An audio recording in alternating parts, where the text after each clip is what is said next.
star student caught mid-rape on college campus, and for once, the college's response and actions were right.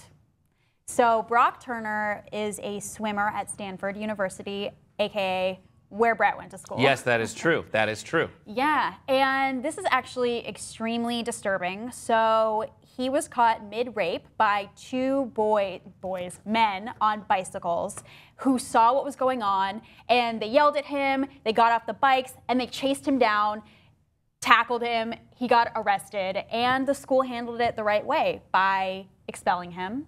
Right. Basically, the way that it worked out is he withdrew from Stanford University, which in the article that we have kind of implies that they were like, you can either leave or we will expel you. Yeah. Nudge, yeah. And then they're also thinking about maybe putting him on a will not swim list for the USA Swimming, like banned for life. Well, yes, and this is what I loved about how this school handled it in direct contrast to some of the other stories that we covered, right? Where a lot of the universities sweep it under the rug because they don't want to call attention to their school or they don't want to lose their favorite star athlete. But so for this, not only did we see these two students, were they students, the ones that tackled them, or just two bystanders? Two students Who were bystanders actually get involved and do something. So awesome, check. Then we saw the school handle it, the administration, awesome, check. And then we saw not only the school athletic program handle it by immediately taking him off the swim team, immediately deleting him from their website. But then also we saw this outside organization, which is the United States Swimming Organization, where they are considering expelling him for life. So not even just like a suspension for 2 to 5 years, but he's banned. Banned. Yeah, that hasn't been completely confirmed, but yeah, it looks that way. Yeah. Yeah. As he should be. So all around the board, I feel like that this is the precedent that everybody should be following. Absolutely. And he's 19 years old. He has his whole life and career ahead of him. And to fuck it up like that, he absolutely deserves to have it all taken away. Right. Yeah. And on the other hand, here's a 19-year-old or a younger girl, maybe older, but around that college age, who also had her whole life ahead of her. So if you're feeling like, you know, a lot of people think in this situation, they're young, they're in college, people are inebriated, but you still can't do stuff like this. And I think that's the stance that Stanford's taking. And it's weird that a lot of people are coming out and saying, like, they're, you know, when you hear about it, you might think, oh, they're just making an example of this kid. First of all, yes. Second, they should be. Third, this shouldn't be the case where you're thinking of someone getting charged with a rape once they rape somebody as making an example out of them. Yeah. I mean, it was outside. The girl was passed out. I mean, yeah, in fact, he's being charged. You want me to read the charges? Yes, because please. He's being charged with the rape of an intoxicated person, rape of an unconscious person, sexual penetration by a foreign object of an intoxicated woman, sexual penetration by a foreign object of an unconscious woman, and assault with intent to commit rape. And he was released from jail on a $150,000 bail. right, bond, yeah. But Wow.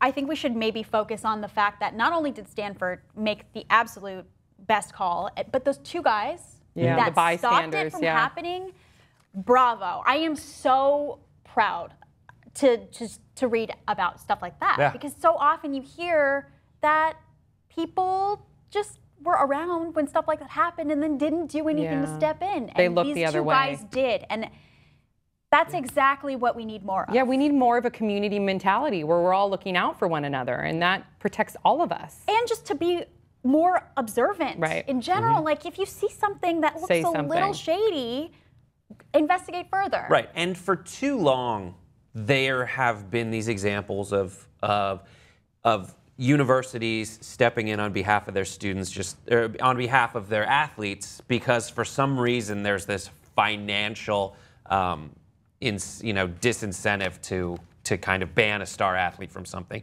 Yes, it was swimming, which isn't a big moneymaker. That said, Stanford's swim team is very good. Their water sports are really good. I think they're always top 1 or 2. And to just say, listen, we've got to make a stand here, I think, is something that should be applauded. Yeah, and I'm not just home teaming here. If it happened at any university, I'd be equally as.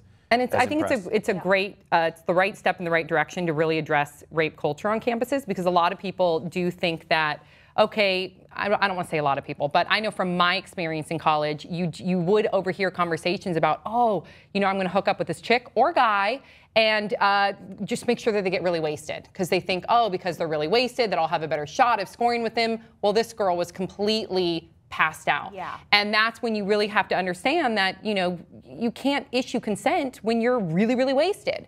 So I love that they're really bringing that to attention, because I think a lot of students, they don't even really understand that. It's not to say that it's malicious. Sometimes it is, but sometimes it's just the sheer ignorance because of the rape culture. Sometimes they fall under that. And there needs to be more education, period. And just having this dialogue now and watching how Stanford handled it, I think it can really set a new, hopefully a new tone on different campuses. I hadn't seen an example in the news of a university saying, this is the first action we're going to take, is a very strong stance to say you can't do this, so that in people's minds, so that they do understand exactly what's happening. Right. They have an example of, this guy lost everything fast. Yes. And that registers. I think that registers with a lot of people. And I think over time, if you don't have something like this, everything that you have in terms of what a realistic consequence is just kind of evaporates. Yeah. It gets murkier. And now people can point to this guy's face, which, you know, Good. and say that you can't do that. And because he was a star student, that there's no special privileges Love for you. that. Sorry, Love this that. isn't, you know, the NBA, NFL. This isn't, you know, where we give people passes because they're stars. Yeah. No. I hate that he Punishment was fits the bailed crime. out so fast. I wish his parents, you know, I get it as a parent, but I wish his parents would be like, you're going to sit in there for a week or two. Right. Like, I hate that he was just boom bailed out. Here's 150 grand. No, like, fuck that. I mean, yes, everything else is crumbling as it should, because like you said earlier, everything else is crumbling around this poor victim too. Prison is or jail is the least of his worries, because his face and name, now it's out there to the public in a very negative way. So I think, the punishment is definitely, it fits the crime. Right. This is reestablishing that 18 years old is you're an adult. Yeah. Like everyone thinks that you're in college. There's a sliding scale in terms of, you know, I'm still a kid. But this is one of those things that reestablishes you're 18, your name and face are going to be out there. Yeah, you can go to jail, you can go fight for your country. You're an adult, so you're going to have to suffer those consequences. Yeah. Do you think that this is too harsh a punishment? Do you think it's just right? Give us your thoughts, and we'll try to respond, and we'll see you next time on Pop Trigger.